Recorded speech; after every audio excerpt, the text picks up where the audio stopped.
So first we'll start with the self-report. We'll not delay any further and start with what is self-report, and under self-report what comes. So self-report is where the participants answer to the questions themselves. Either it can be in a written form, in a verbal form, or like questionnaires or interviews. So questionnaires and interviews are a part of self-report where they're reporting themselves. It can be, the data can be collected either in the quantitative form or in the qualitative form. So first let's start with the questionnaires. So what is questionnaire? Questionnaire is collecting data, anything in the written format. Now that can be either in the paper pen format, or nowadays, earlier it used to be like, in old age, the researchers used to collect data through, by distributing questionnaires on the papers. They used to distribute to the participants, and the participants used to write with a pen, pencil, whatsoever. And now, because it's a digital era, things have changed. Questionnaires can also be sent digitally to the participants, either through email, social media platform, in the form of Google survey, Google forms, and all that. So there are a number of ways to do that, but the basic thing remains the same in questionnaire, that it is in the written format. So the first is close-ended questions. What are close-ended question? It means that a question is given and in the answers fixed choices are given to the participants. So participant cannot write anything by themselves, whatever they feel like. They cannot do that. There are fixed choices given to them and the participant has to tick out of those choices given. For example, all your MCQs comes under closed-ended questions. MCQs question is there, either 2, 3, 4, 5, whatever choices are there. You have to tick the choice that you feel is right or whatever is appropriate. So that you tick. Or your true, false, your yes, no, maybe, or then Likert scale is there in close-ended questions. Now, what is Likert scale? Many of you must have come across this, but it is quite popular, it is quite common, but maybe you're not aware of the terminology Likert scale. So Likert scale is nothing but a range given to them, to the participants, and the person has to check out of that range. For example, the question is, the world is beautiful, and the Likert scale says strongly agree, agree, neutral, disagree, strongly disagree. So maybe you think that yes, the world is beautiful, you take strongly agree, or you are like yes, absolutely it is the best place to be in, so you take strongly agree. So this is how the Likert scale, it can be a 3-pointer Likert scale, maybe yes, no, not sure, or agree, neutral, disagree. Or it can be a 5-pointer Likert scale where I gave 5 points, strongly disagree to strongly agree. Then it can be a 7-pointer Likert scale as well. More options are given on the Likert scale, so it works like a range. So you have to choose from the range that you feel is the best as your answer. So in close-ended question, participants do not have any choice. They cannot write anything that they want to explain or something. No descriptive answers, no qualitative answers, only objective, only close-ended questions are there. Then next is open-ended questions. Open-ended questions are different from close-ended. Open-ended questions consists of qualitative data. It collects qualitative data. What does it mean? Means it is more descriptive, more explanatory in nature. For example, if the question is like, how do you think the world is? So you can write whatever you want to. It can be 1 paragraph, 2 lines, 1 essay, or it can be anything that you feel is, the world is really nice, but there are few things, there are few people like that, and so on. So basically it is a descriptive kind of a data, that it is a very in-depth, detailed kind of answers that you get in open-ended questions. So let's do the advantages of close-ended questions. How close-ended questions are good. The very first thing is that the data that is collected from close-ended questions is quantitative data. That means it's all objective in nature. If it's objective in nature, it's very easy to categorize. It's very easy, data is very easy to analyze. So what does that mean? Let's say I have 10 participants in my study, or let's say 20 participants in my study, and I ask, the same question to all these participants. What do you think about the world? Is world beautiful? Agree, disagree, neutral, strongly disagree, strongly agree.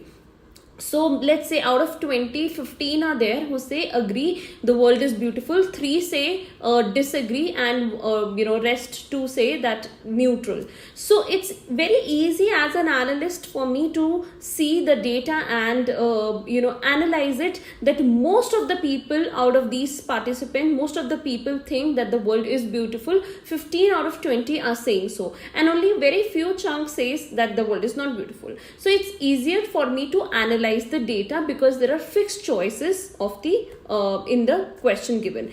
Next is it's very easy to compare. Now I have the answers given to me which are fixed. There is nothing that the participant has written all by themselves. These are the fixed answers. So in the class I can say that okay, 15 people have ticked number C or ticked answer agree, or 5 have ticked disagree. So I can very easily compare the data of the participants and say that which participant thinks what. Okay.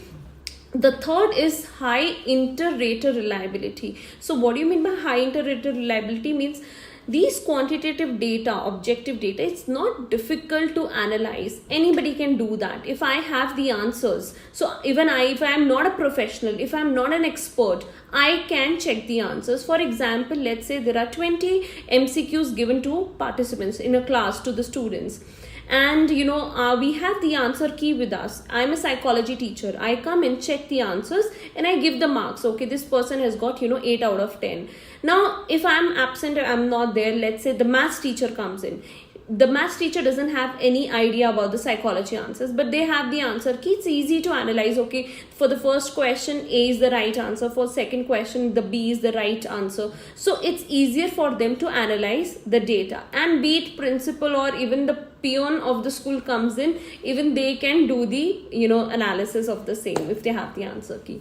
So it's not at all difficult to check. You don't need an expert or a high professional to do that. Anybody can do analyze the data, and the inter-rater reliability is high. Means if whatever I am checking, the other person is also checking. So no matter which teacher is checking their answers, the answers that they are the student is, the score that the student is getting is going to be the same even if it's checked by anybody at all. So these are the 3 to 4 advantages of close-ended questions. Next is the disadvantage of close-ended question. The biggest disadvantage is that a participant cannot write whatever they want to express. There is a forced choice. You are forced to tick out of those 4 options or 5 options given in the paper. That is it. Even if you feel like saying something, even if you feel that your answer is not somewhere in the choices given to you, you cannot change it. So you are forced to give the answer. In this way, the validity of the whole questionnaire comes down. For example, I say the question is, again I take the same example, the world is beautiful. Yes, no, not sure. Now yes means absolutely yes, it is beautiful. No means not at all. Not sure, again you're not sure, but you are sure. Maybe I think that the world is beautiful, but at the same time there are certain areas, sometimes at some places things happen, so there are mix of people. So I have my own thoughts that I want to express on the paper for that question about the world is beautiful, but I cannot, because there are only 3 choices given to me and I can only tick one out of them, yes, no and not sure. So this forces the participant to make the choice and they cannot express themselves. This altogether brings the validity of the questionnaire down. So next is the advantages of open-ended questions. Now the advantages of open-ended questions is that the data that is collected is qualitative data. Qualitative data, like I've explained before in my lessons, it's the quality, it's the the huge amount of data. In-depth, rich data can be collected in open-ended questions, because A person, whatever they are thinking, their feeling, their emotions, their perceptions, whatever it is, the participant can put everything and anything on the paper for your question given. So if they are putting everything, that means there is a huge burdens, huge a chunk of information that you are getting from the participant. So if I am saying, how was the party last night? If it was a close ended, good, very good, bad, super bad. Now that is it. In close ended, I'm only going to get this much, that the party was good. That's it. But what was good about it? Nothing I'm going to get to know. But if it's a open-ended question, and if I get the same question, how was the party last night? I can write a lot of things. The music was amazing. The DJ was rocking. The food was average, but the drinks were very good. The crowd was happening, but the space was little congested. So I have got so much of information from open-ended questions that there are so many things that are explained there. So that is the best part about open-ended question, the strength that it gives you in-depth, rich details. There are a lot of disadvantages of open-ended question. Though open-ended questions are great, they give you a good insight, but there are also disadvantages. The very first disadvantage is the analysis. It is difficult to analyze. There could be a number of reasons. Maybe when the participant is writing the answer, maybe the handwriting is bad, and as a researcher I don't understand it at all.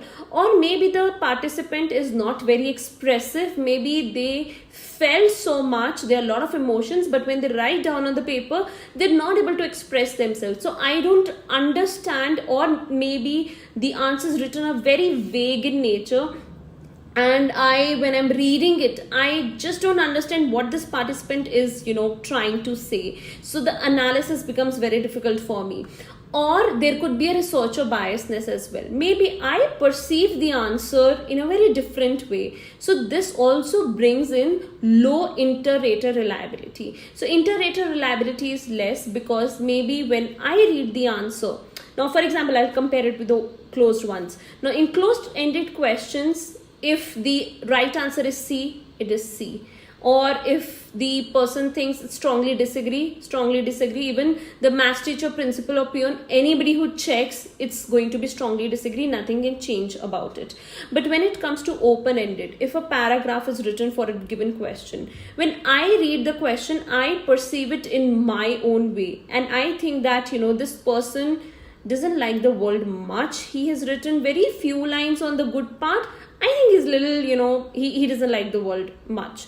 But when the other person is reading, another researcher is reading the answer, same answer, they think, no, maybe he has written a lot about bad things, but I think he is stressing more on the good things as well. So I think he really likes the world. So each person, each researcher, when they are reading the answers of the open-ended question of the participant, they think in their own, they have their own perception, they analyze in their own way. So it's difficult to analyze because of the vagueness, because of the difficulty in expressing yourself, or maybe the handwriting, or maybe I don't understand, so difficult to analyze. Then inter-rater reliability is low. There are different people perceiving it in a very different way. There are it's an in-depth amount, but it can be very time consuming reading these many answers and then categorizing it, that this participant, where do I categorize this participant? He likes the world or he doesn't like the world. So where do I categorize them? That also becomes really difficult. So it is highly time consuming.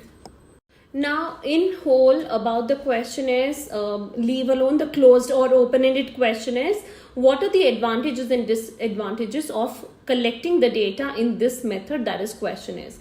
Now, the advantages are, the best thing about questionnaire is that you can collect abundance of data in a very short period of time. Now, what do I have to do? I don't have to go to people and ask them or anything.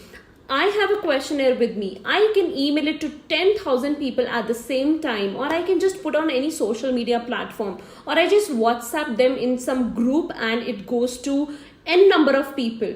So sending questionnaire and collecting data from thousands of people in one go, it's very easy. And I give 1 week's time. By end of the week, please give me back the, respond back with the questionnaire.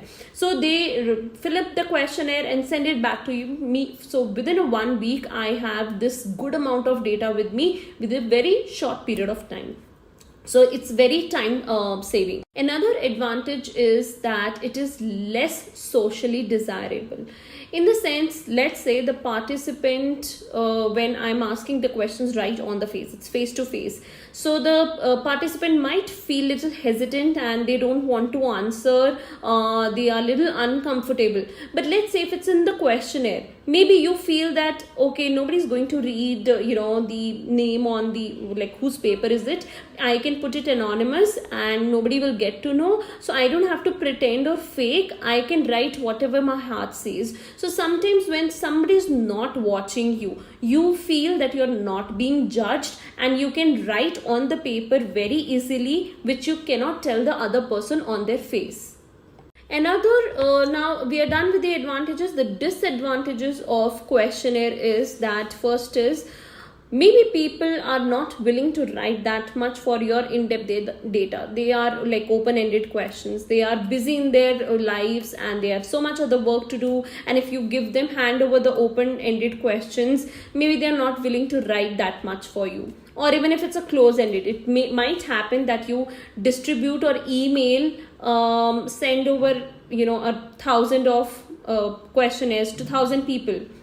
Questionnaires, one questionnaire to 1,000 people. So maybe when you do that, people, if they're not willing, they tell their kid, okay, just fill in whatever you want, tick, tick, tick. Or without even reading the question, they just tick the answers just to get rid of it. They are not interested to fill in your questionnaire. And so this is getting the wrong data altogether. Then not willing to write so much for open-ended questions. Again, you're not getting the right data. And the third is, again, social desirability can also be the disadvantage. Maybe when I'm asking a participant right on their face, maybe they're more truthful because of the face value. But when writing on the paper, they know that nobody is going to see and they write whatever they want to. It can even be lie, trash or crap, whatever it is. So all these kind of disadvantages are there with the questionnaires. Now, making questionnaires is not a very easy task. You might think that I can become a researcher. I just need to write a few questions on the paper and collect the data.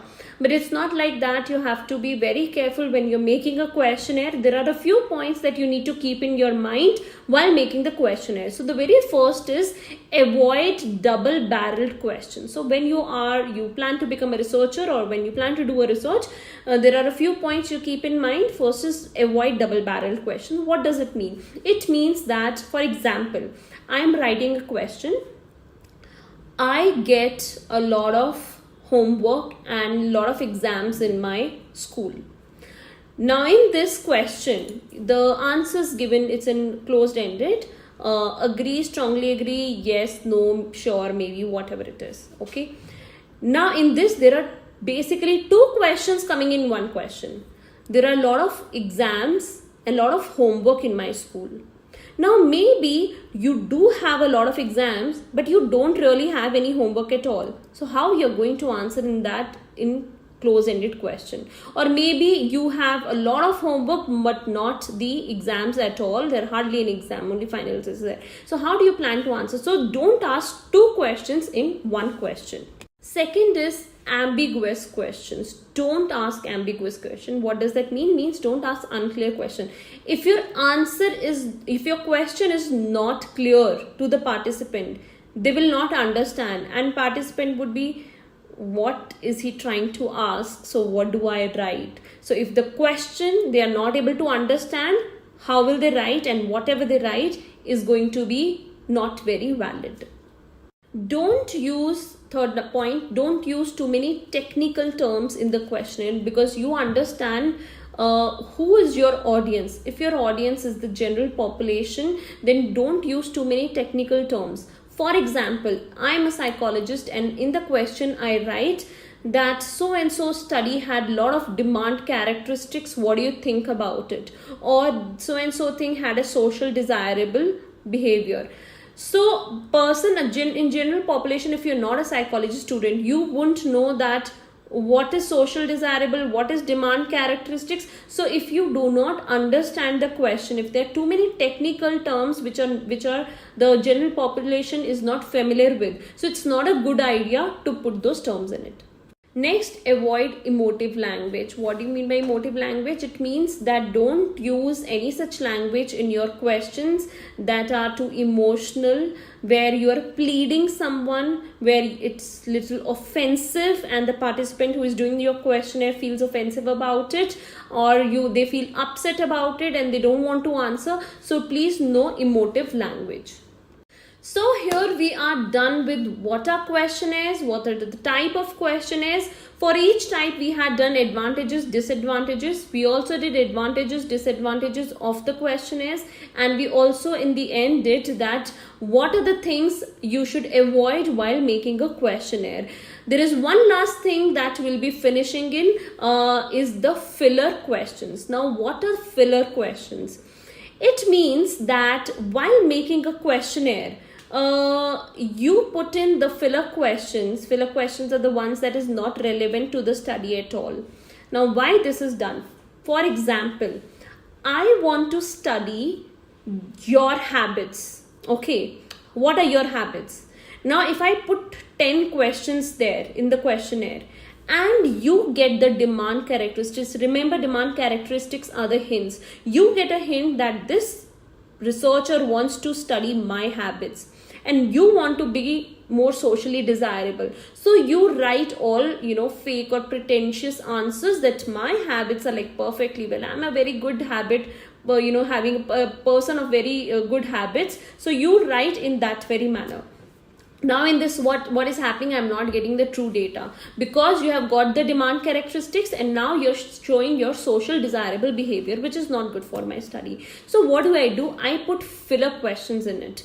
I put questions that are not relevant to the study. These filler questions are to distract you. So maybe I put something, which movie did you see last night, or when you get up what you do, or what you had for your breakfast, or what do you think about so and so things. Now these questions are not related to your habits. These are some random questions I have put in the questionnaire. So when the participant is doing the questionnaire, they will not understand that what is this questionnaire about. So when they don't understand what the questionnaire is about, they are likely to give the right answers, the true answers. So here I get the true answers and the validity of my study increases. So while analyzing, I as a researcher would know, because I have made the questionnaire, I would know that the question number 3, 5, 9 and 11 are the ones that are not relevant. So I just move them, keep them out of my analysis, and the rest all are for habits. I analyze only those questions. So filler questions are very important for avoiding the demand characteristics and socially desirable behavior. For some practice questions, please do try doing it without referring to any source. Try doing it all by yourself on the basis of this lesson given to you, and let's see how much can you answer. If you are not able to find answers of any of these questions, please get back to me, write in the comments below, and I will tell you the answer. In last class we did questionnaires, and just a quick recap, questionnaires was all about that data is collected for the research in the form of in a written format. It can be anything, be it digital, pen, paper, or whatsoever it is, or Google Forms, anything at all. So any written form kind of data collection is questionnaires. Now interviews are different from questionnaires. Interviews are all related to data collection that is verbal in nature. So any communication verbally happening between the participant and the researcher comes under interview. Now interview can be further divided into maybe face-to-face interview, telephonic interview, nowadays even virtual interview on Zoom or Google Meet, and there are so many platforms where you can have the interview. It is more time consuming than the questionnaire. So like questionnaires had two kinds of categories, close-ended questionnaires and open-ended questionnaires. We had done then in the previous class. In this class, in interviews, we have three kinds of interviews: structured interviews, unstructured interviews, and semi-structured interviews. So we'll be doing each one of these one by one.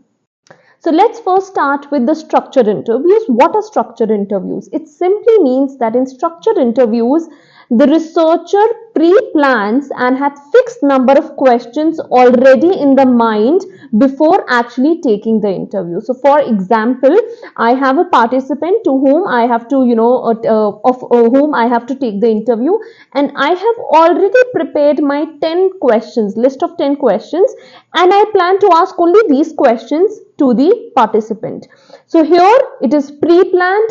There are fixed questions asked to each participant. That is called a structured interview.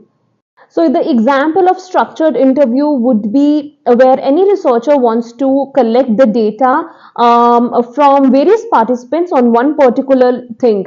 For example, I want to know that in your school, how much homework do you get? How many times do you have exam? Do you get snack break or no? How do you feel how the teachers are, or how is the curriculum, or how is the structure of the building, and so on. So I come to your school and I ask each student, the same set of questions. So the same set of questions is asked to all the students. So that becomes the structured interview.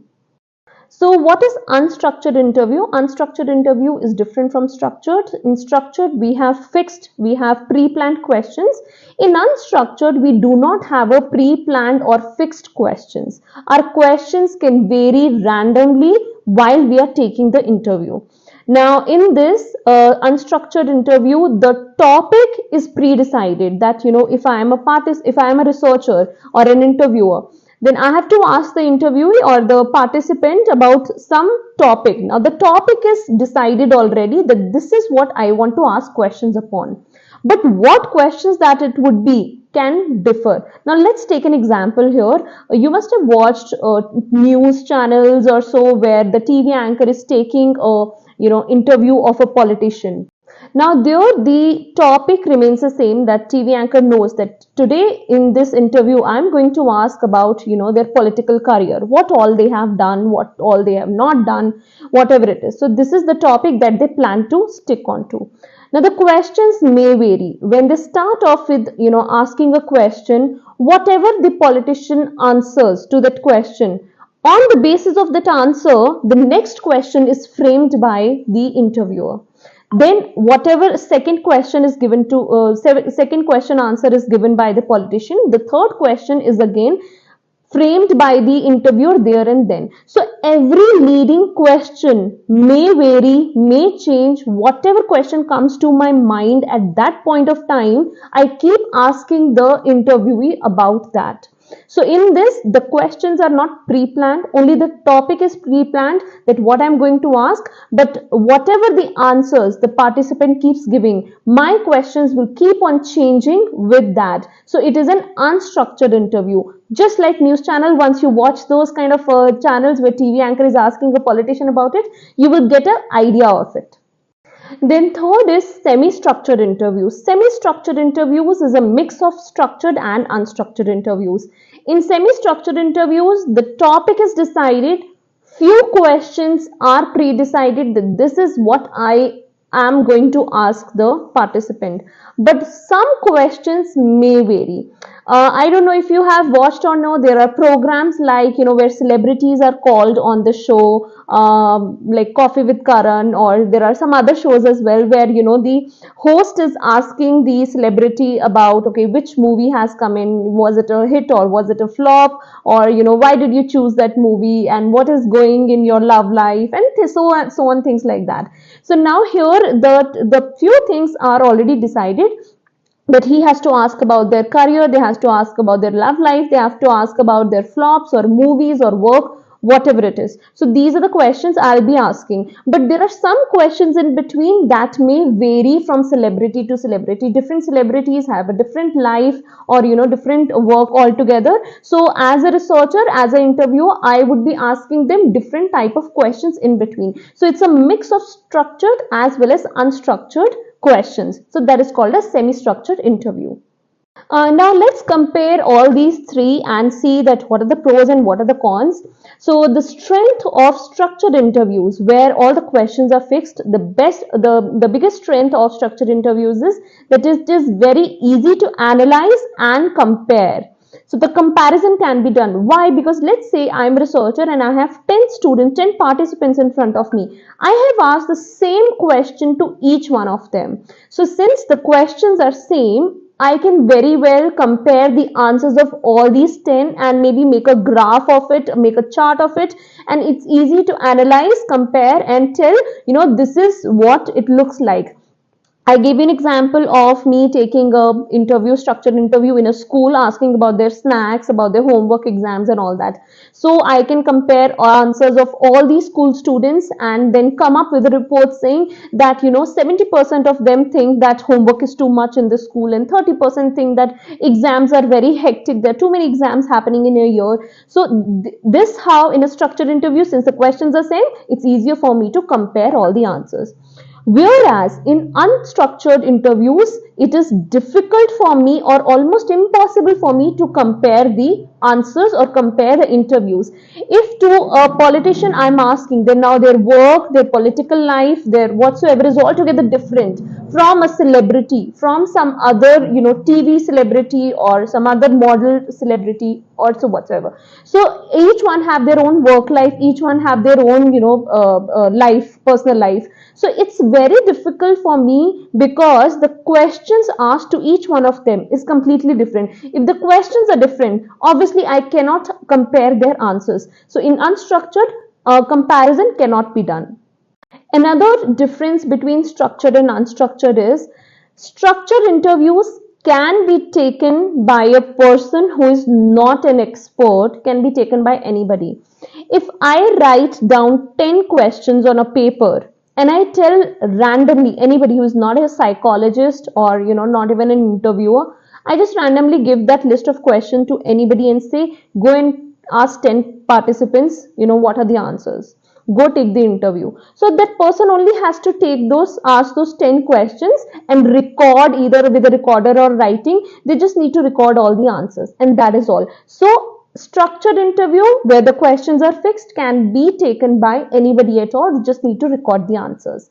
But unstructured interviews are usually taken by a professional or by an expert, because the questions that are made up in the mind, that are framed in the mind, are there and then at that very moment only. And if you do not have a knowledge of the content, you do not know what you have to ask, what is the next question that I have to ask the participant, I'll be stuck. So it is very important in unstructured interview that it can only be taken by a professional or by an expert.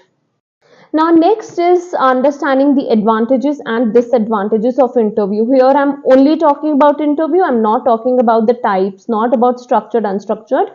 As a whole, interviews, what are the advantages and disadvantages? So the first advantage of interview is that it gives us an in-depth data. You can note down these keywords which are important, in-depth data. Now when I'm asking the person, a participant, a question, I usually get a lot of, the participant keeps speaking about many things. So there is so much of information that I'm able to gather. So that is an in-depth data.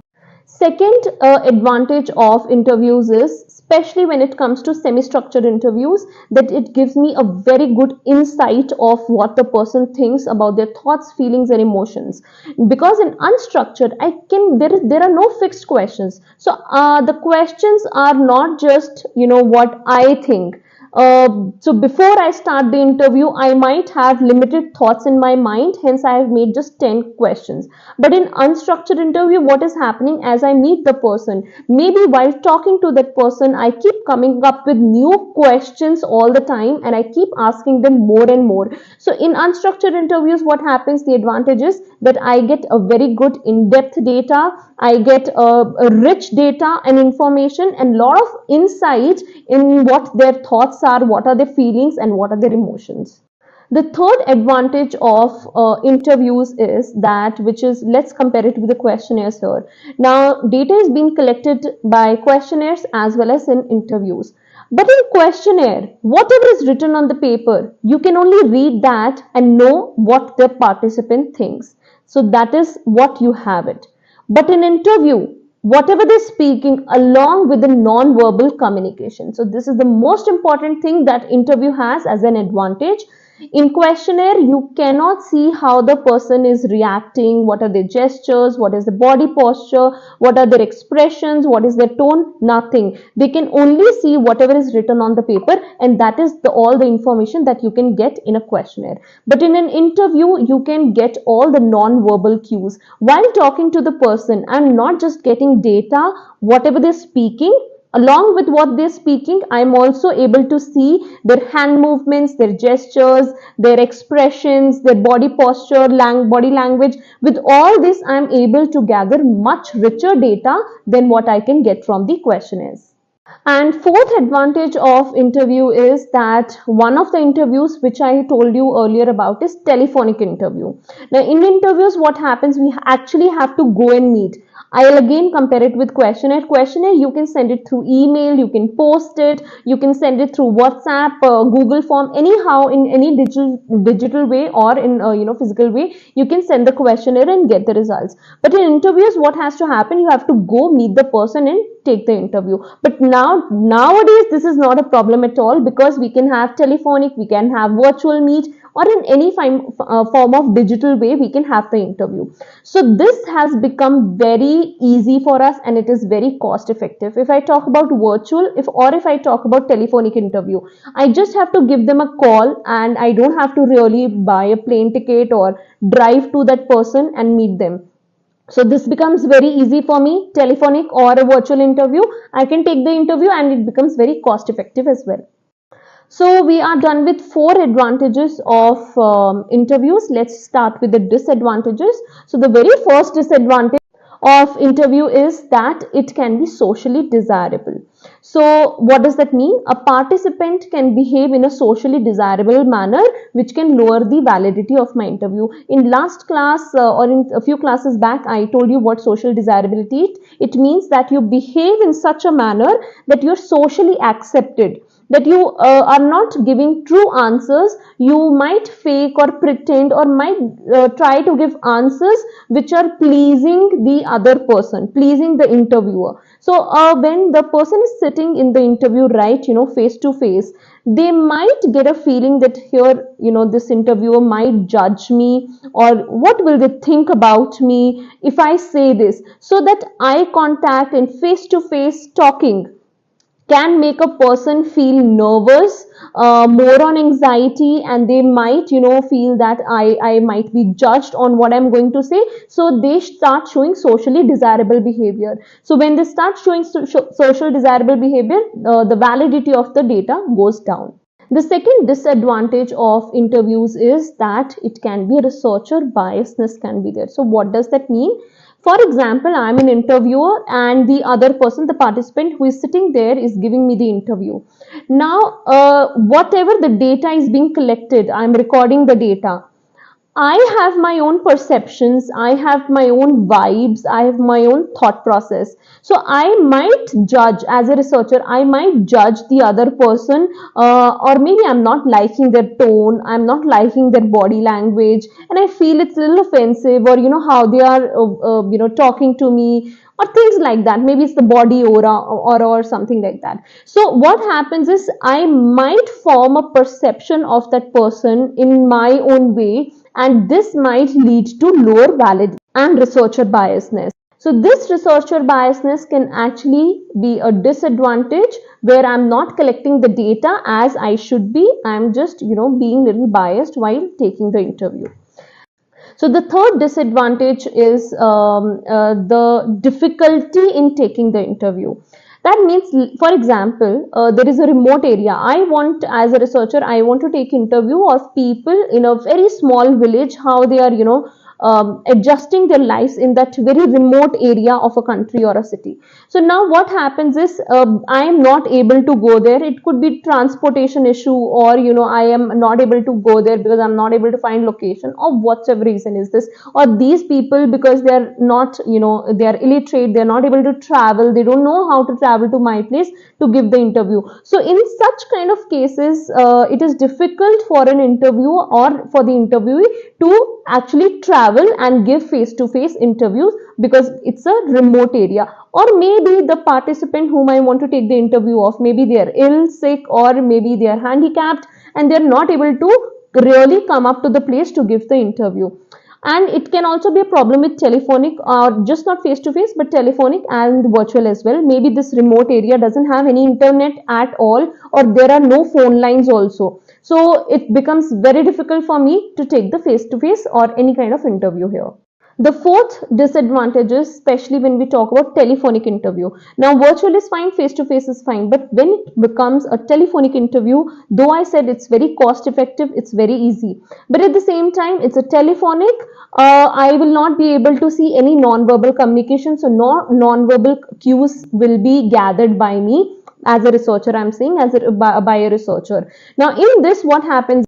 Even the participant, they might not be able to build up the trust and open up while answering their questions on the telephone. So if somebody is calling me and asking me the questions during an interview, I might feel it a little strange that I'm giving all the answers, I'm opening up myself to a stranger on the phone. So there is no face value, there is nobody in front of me, so I might start distrusting.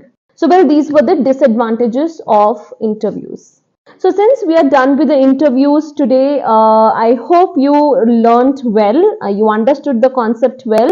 Well, it wasn't hard at all. So, next is these, I've put in some practice questions here. Please go through these practice questions, try to answer these.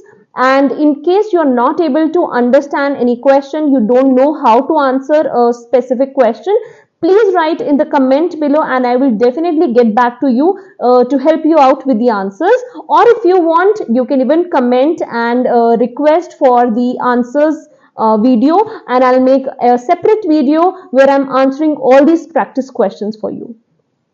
So that was. So you must have come across this word many a times called a psychometric test, and you must be wondering, what is psychometric test exactly, what does it measure, and how is it different from other tests? So if you are a follower of my channel, you would be knowing that nowadays we are doing self-reports where we have already learned about questionnaires and interviews. This video is about psychometric test. So let's get started and learn what exactly it is. Psychometric. Psychometric is a word which is derived from a Greek word psycho and metric. So psycho means the psychology, the mind, and metric means measuring. So basically, psychometric test means measuring the mind. Psychometric tests are the assessments that is used to evaluate a candidate's psychological performance. It can be in many areas. For example, skills, abilities, knowledge, numerical reasoning, your job evaluation, your academic potential, attitudes, personality traits, and so on. So these psychometric tests are done to see the differences between the individuals, to compare the abilities and the skills of different individuals.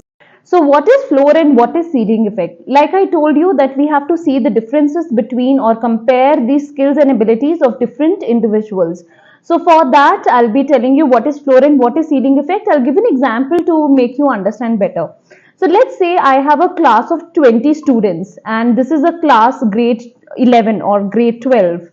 Now this mature students, and I go and I give them I have to study or see the numerical ability of this class. Okay, I give them the addition and subtraction equations.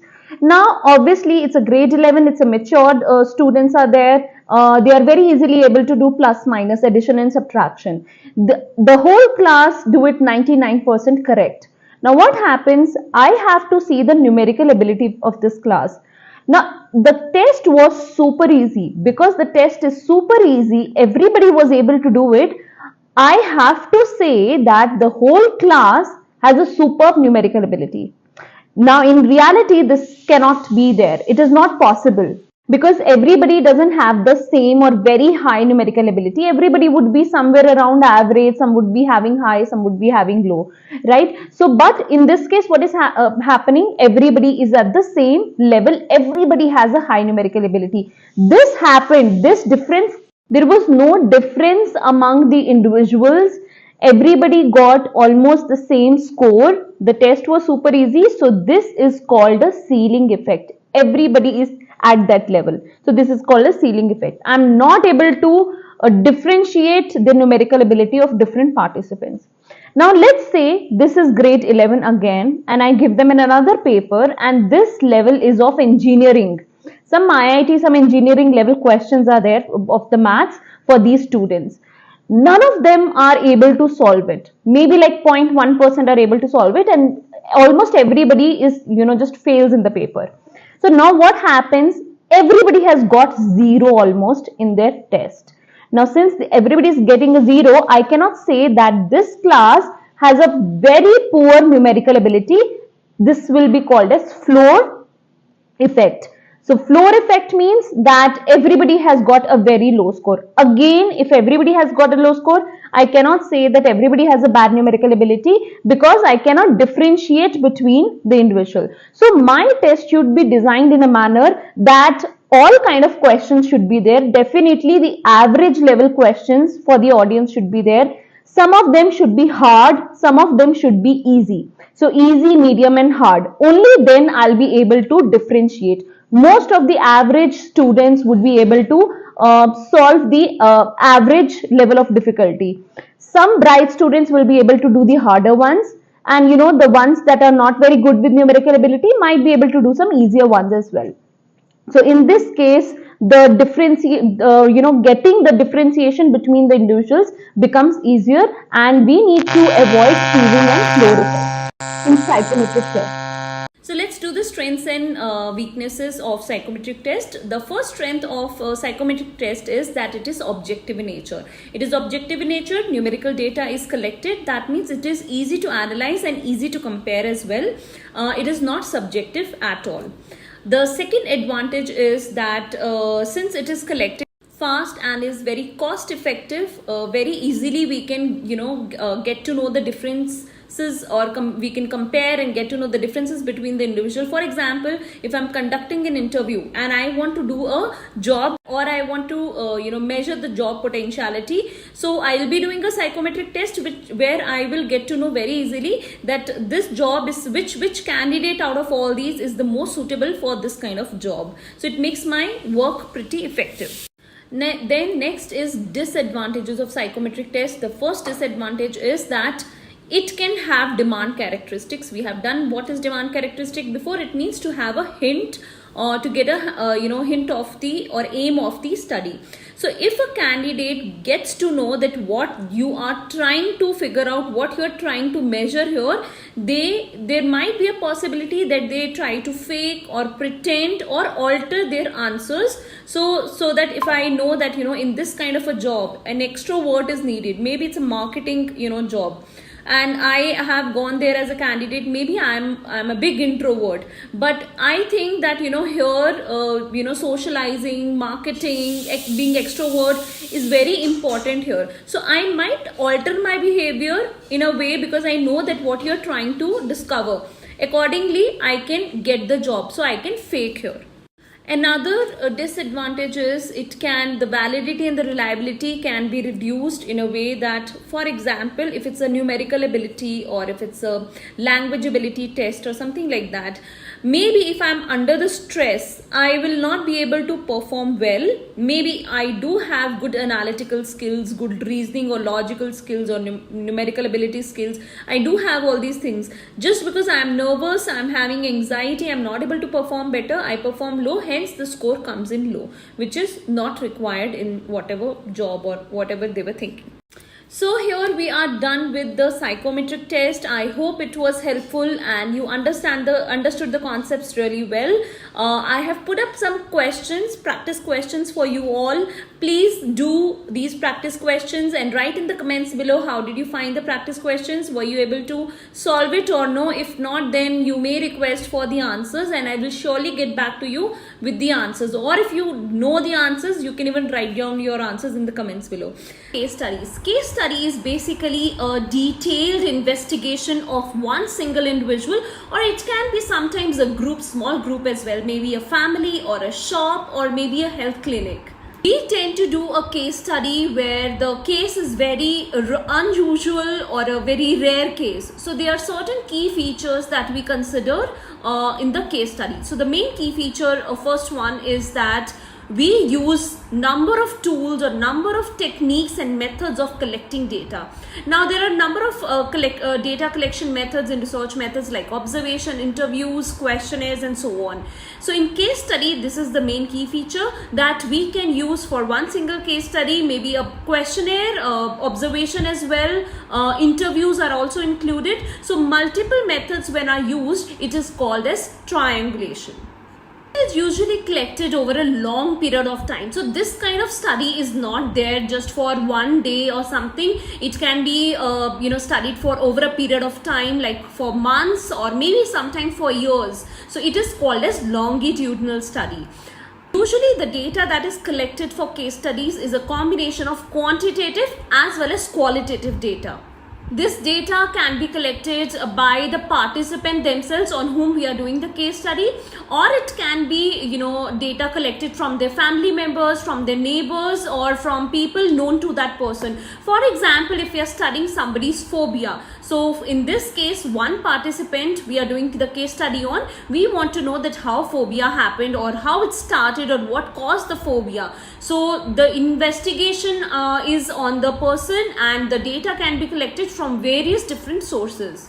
Now we know what a case study is. We know that it is longitudinal. It happens over a period of time. It has triangulation method, that is different kind of methods of collecting data are used for it, and it is done majorly on one individual or sometimes on a small group or a family. These were the key features, and now let's jump on to the advantages and disadvantages of case studies.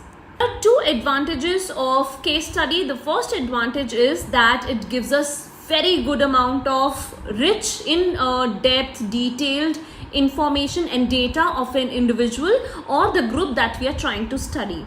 So what can be the best? The second advantage of case study is that when we do only one method, it is likely that the validity would be low. But if we do multiple methods, one method always gives a support or a confirmation for the first method. So when we have multiple methods of studying or collecting the data, and if they are supporting each other, the results are supporting each other, that means the validity of the case study or a research is higher.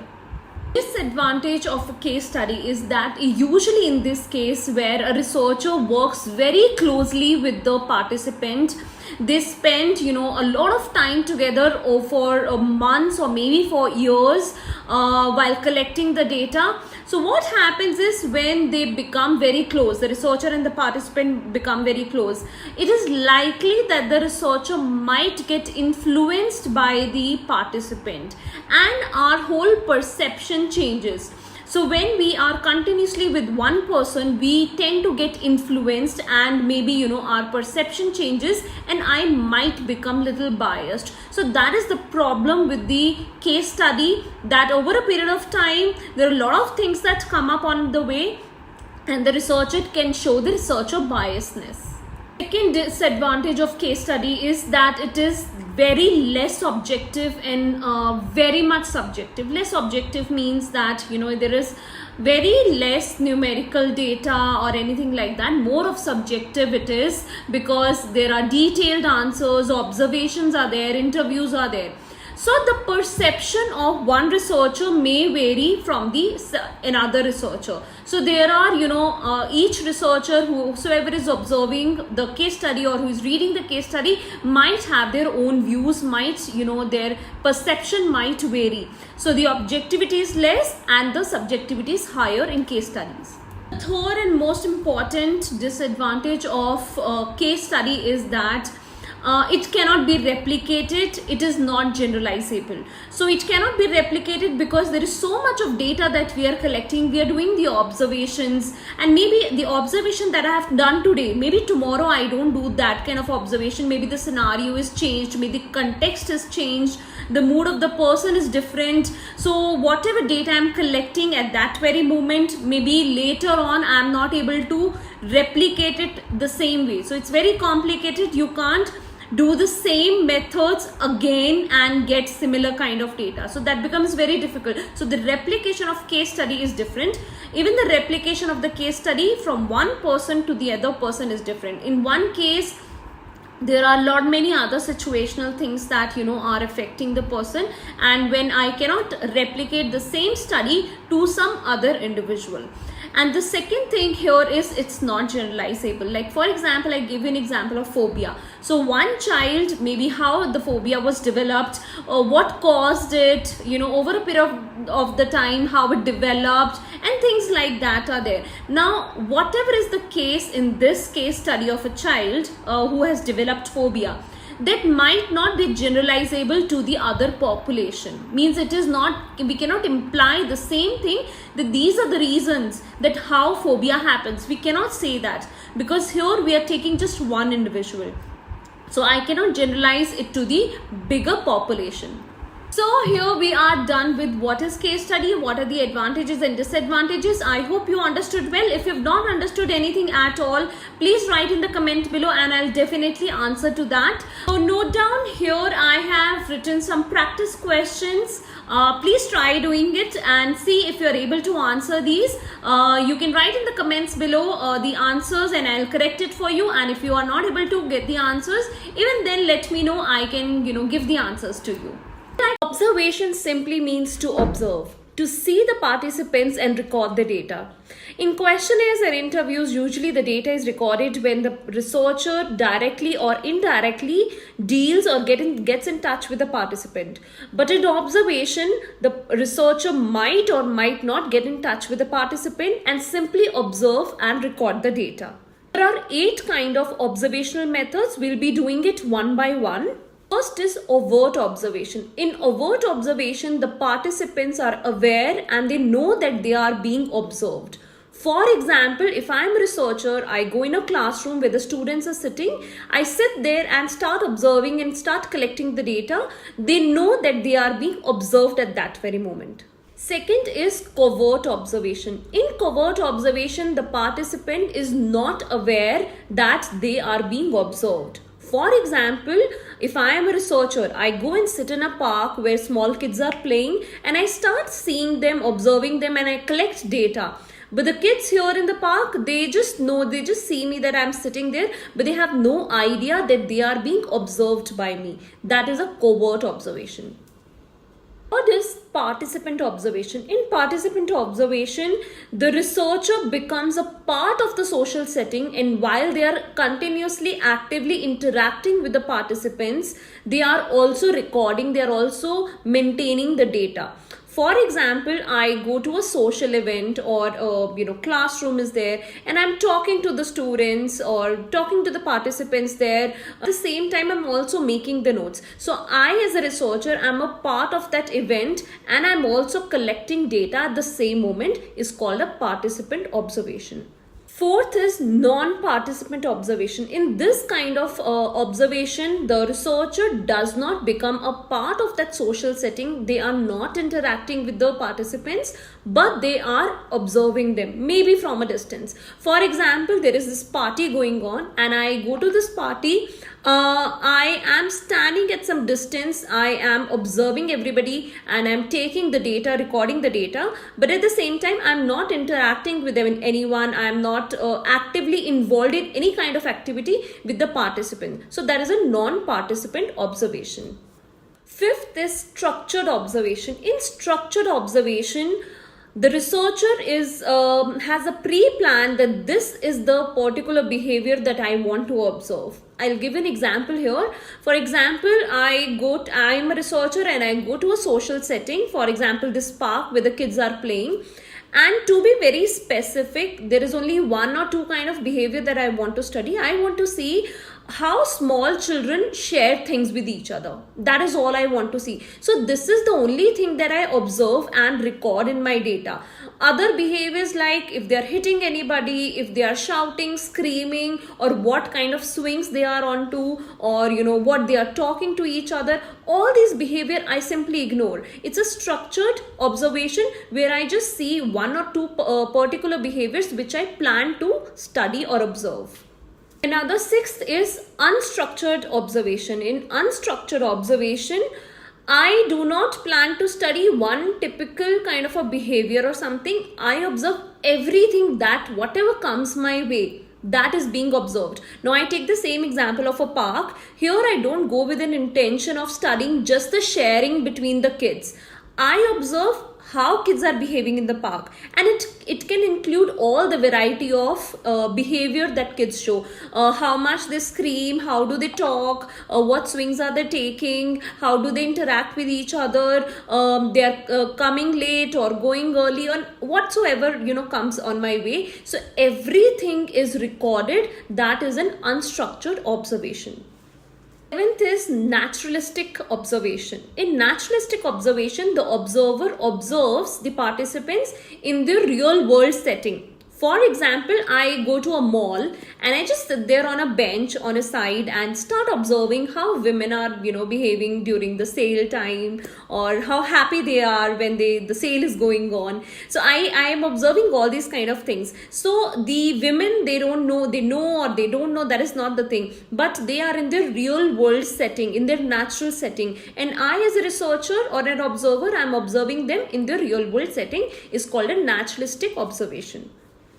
Last is controlled observation. Controlled observation is opposite to naturalistic observation. Controlled observation means, as an observer, I call the participants to this artificial setup that I have done, maybe in a lab setting or somewhere in a lab. I call all the participants, and I have whatever the setup is, participants are behaving accordingly, and I am doing their observation.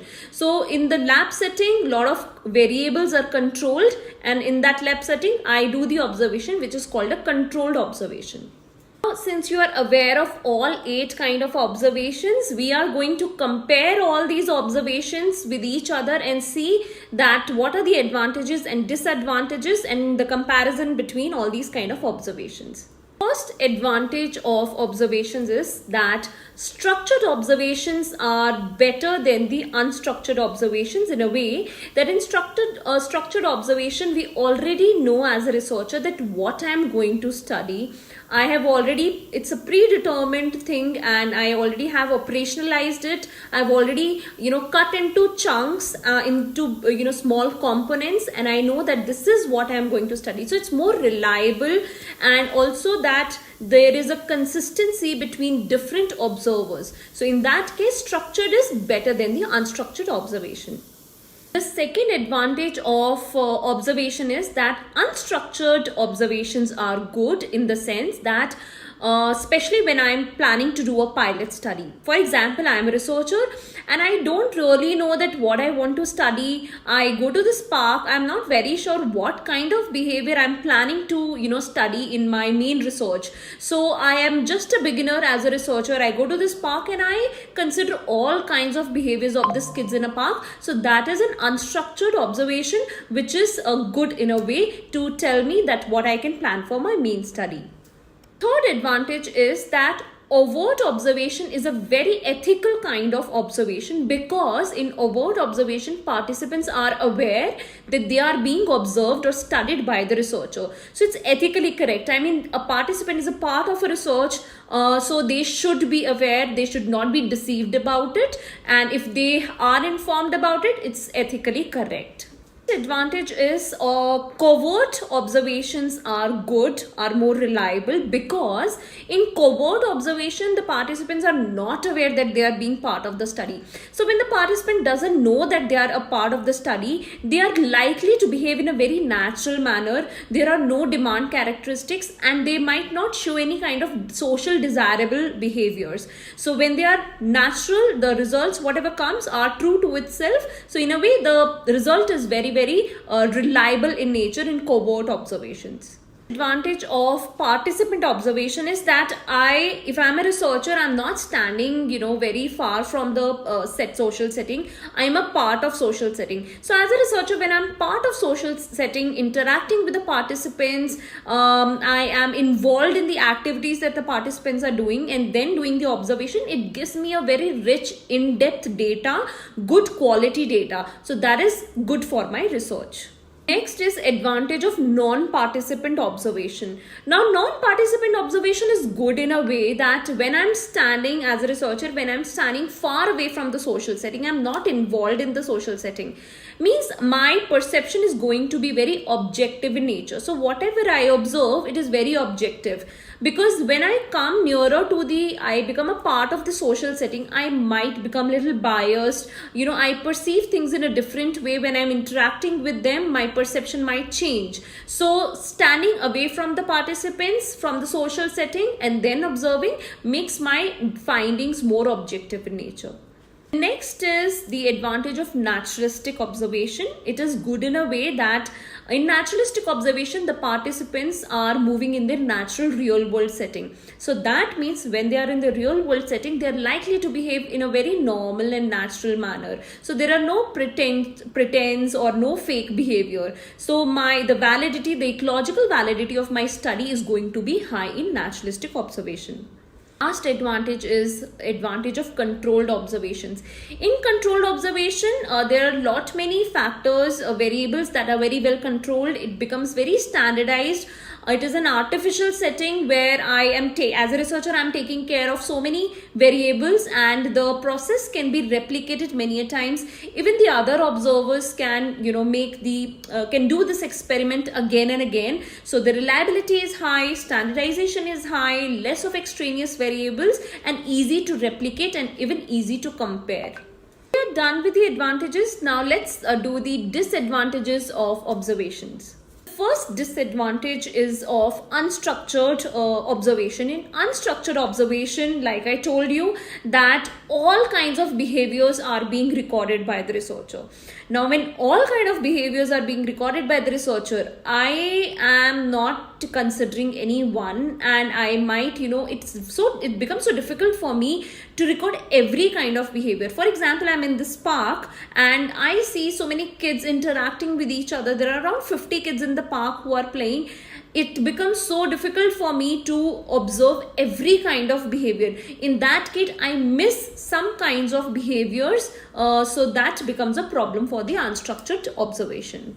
Next is the disadvantage of overt observation. In overt observation, the participants know that they are being observed. So the problem is that when they know that they are being observed, they might start, faking, pretending, and they are not behaving in their natural manner. For example, I go to this classroom and I sit there and I am observing all the students.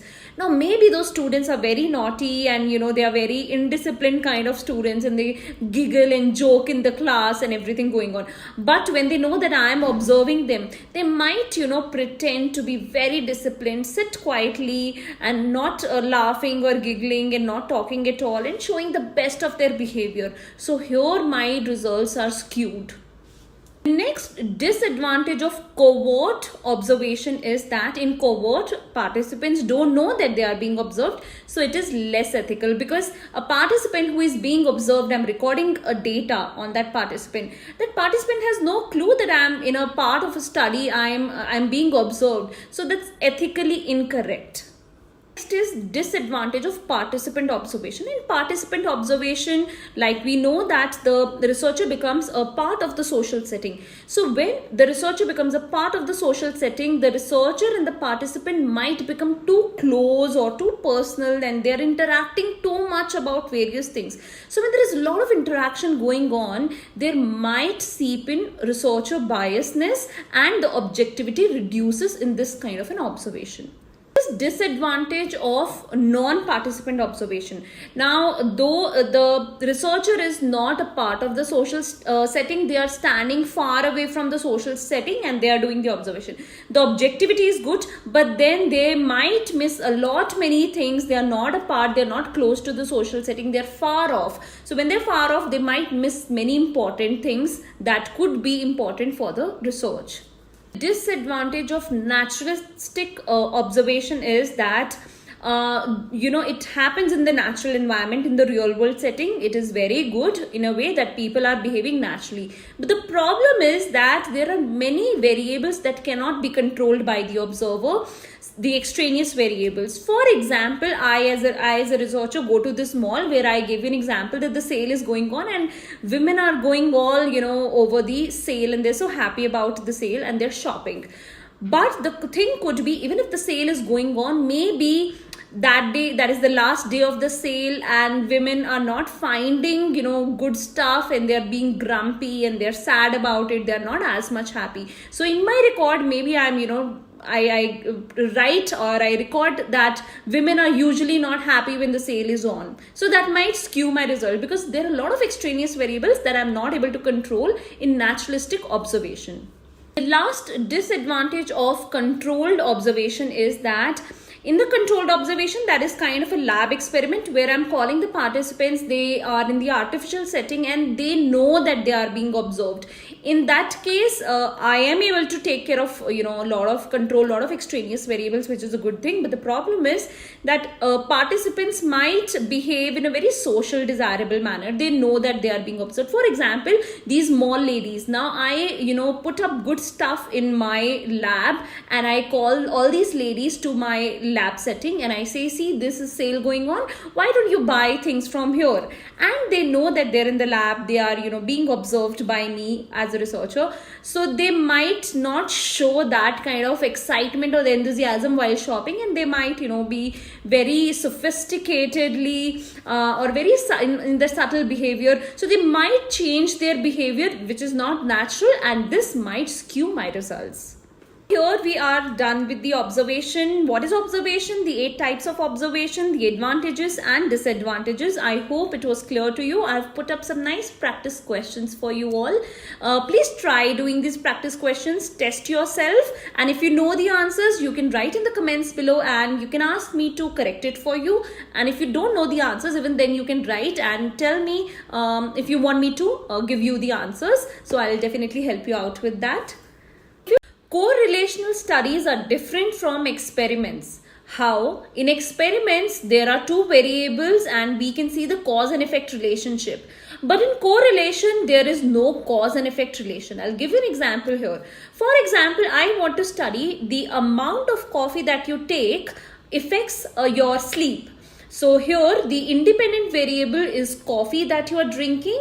It has an impact on your sleep. So more coffee you take, lesser sleep you get. Now here I know what is the cause and what is the effect. So this is an experiment, the effect of IV on the DV. But in correlation, we still have 2 variables, but we don't know what is the cause and what is the effect. For example, let's say there are 2 variables, frustration and fight at home. So maybe a person is having a lot of fight at home that is leading to frustration. But it could also be that the person is so frustrated from inside that it is leading to fights at home. So we don't know whether the fight is leading to frustration or frustration is leading to fight. So when there is no cause and effect, but there is a correlation between 2 variables, that is called correlation, and it is different from the experiment. So there are 3 kinds of correlation: positive correlation, negative correlation and no correlation. So first is the positive correlation. In positive correlation, both the variables increase together and decrease together. For example, I gave you an example of fight and frustration here. So more is the fight, more is the frustration. Or the other way around, as the frustration increases, the fight also increases. And as they decrease together. So when both the variables are increasing and decreasing together, it is called a positive correlation. If you see the graph here, the graph for positive correlation is always like this. The one factor, the one variable is here, the other variable is on the x-axis. So this is x-axis and this is y-axis. So this is how both the things are increasing or decreasing together. Next is negative correlation. In negative correlation, out of two variables, one variable is increasing, the other always decreases. So they always go in the opposite directions. For example, more you sleep, less tired you are. Or less you sleep, more tired you are. So this is always going in the opposite direction. If you see the graph here, it is always like this. The x-axis and the y-axis and the x-axis. So it goes like this, where one is increasing and the other is decreasing. The third is when the graph shows here the scattered dots. The scattered dots all over means the two variables have no correlation at all. For example, the drinking of milk with my frustration. So drinking milk and my frustration has no correlation at all. So that is a no correlation. There is, when we talk about correlation, there is a strong correlation, there could be a weak correlation. For example, I gave you an example of fight and frustration. So if you see the dots here in the graph, if the dots are very closer to the line, all the dots are closer to the line, that means stronger is the correlation. If dots are more scattered throughout the line, that means weaker is the correlation. So that means that if the fight is increasing, the frustration is also increasing. So if it shows a weak correlation, that means there are other factors for the frustration or for the fight, and not just these two are highly correlated. There could be other things like my own genetic behavior, genetic makeup, or my natural trait, or there are some other things at my workplace that I've lost my job or things like that, that could affect the fight or my frustration, and not these two things are closely related. What is correlation coefficient? Correlation coefficient means that for a positive correlation, I should be more towards 1, and for a negative correlation, I should be more towards -1. So if I'm more towards 1 or more towards -1 means the correlation is very strong. 0.75 or -75 are strong correlations that are significant results that we can see. So let's do the advantages and disadvantages of correlation. Why do we do correlations at all? So the first advantage of correlation is that when as a psychologist I am new to some area, I have absolutely no idea if these two variables have any kind of correlation at all.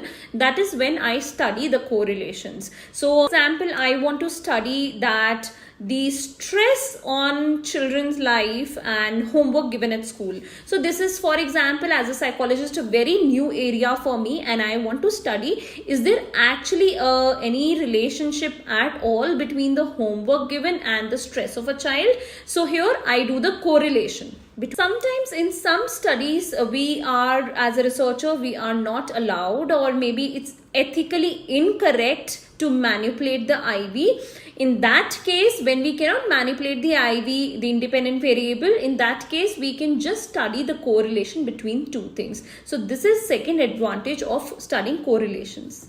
Disadvantage of correlation is that there is no cause and effect. So if I'm seeing the correlation between two variables, we never get to know what is the cause and what is the effect. All we get to know is that these two things are related with each other, and how strongly or how weak it is related, and that is all. And why this relationship is there, even that we do not get to know. For example, drinking more alcohol and having more anger. Now maybe when I do the study, there is more alcohol you drink, more angry you become, or more angry you are, more alcohol you drink. So maybe these these two are, this is just an example, maybe these two are highly correlated, but is it actually correlated in a way? What is the cause? Is it the anger leading to alcohol, or is it alcohol leading to anger, or is it the other factors, or why is it related in any way? So that we cannot infer.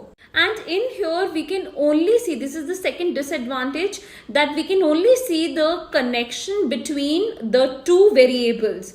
We cannot find out the third variable that might be influencing here. Maybe it's, the other things related to anger or alcohol or whatever it is. So the third variable we cannot study. It is only the relationship of these two variables that we can study. So we are done with the correlation. I hope you're clear with it. If you have any doubts, please write in the comments below, and I will try my best to answer your questions in case of any doubts, or if you want to share anything. And here are some practice questions I have put up for you. Please test yourself and see if you are able to answer these questions. If yes, you can write your answers in the comments. If not, you can ask me the answers of these questions. Longitudinal studies are the studies that are conducted on an individual or group of people for a very long period of time, extended period of time. It can be even days, months, weeks, or even years. Some studies, longitudinal studies, carry on even for decades. Longitudinal studies, the tests and tasks are given to the participants to see that how changes are occurring over a period of time.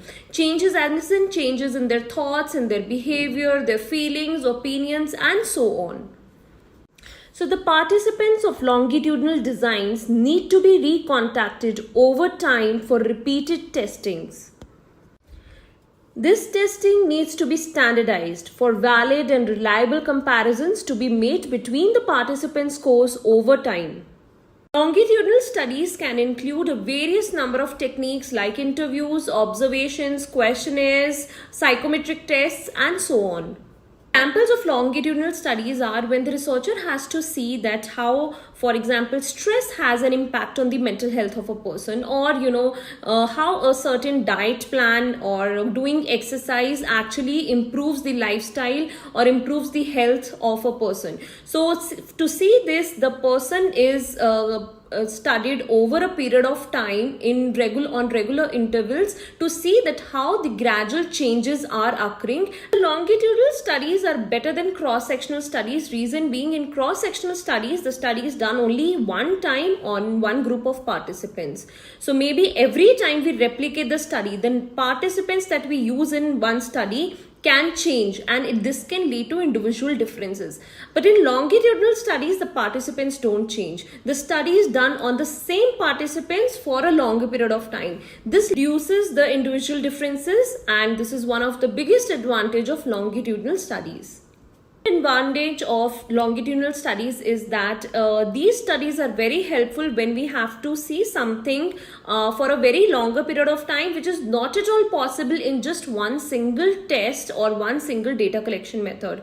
For example, if you have to see the development of a child over a period of time, over the years, so development of a child can only be studied by longitudinal studies and not cross-sectional studies. Disadvantage of longitudinal study is attrition. Attrition means when the participants decide to drop out of the study, they don't want to take part in the study anymore, or they shift from their place and they are no more in contact with the researcher. So researcher is not able to contact the individual or the participant when there is a problem, there is a break between the longitudinal study. So that is a disadvantage here. Longitudinal studies may have lack of temporal validity. That means that when the research started, maybe it had a high importance or relevance.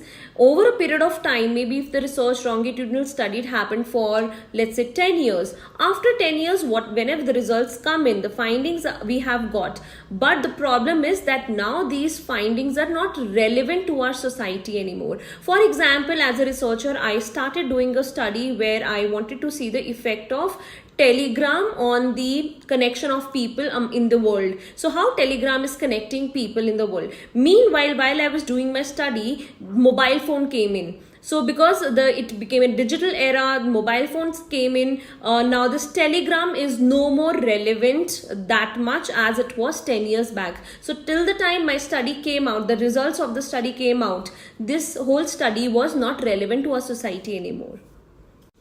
So, longitudinal studies have the advantage of capturing data over an extended period of time, allowing researchers to observe, analyze changes and trends over time. They provide very valuable insights into the development of individuals and effects of various factors on their lives. But it can be very resource intensive, very time consuming, and subject attrition is always a possibility.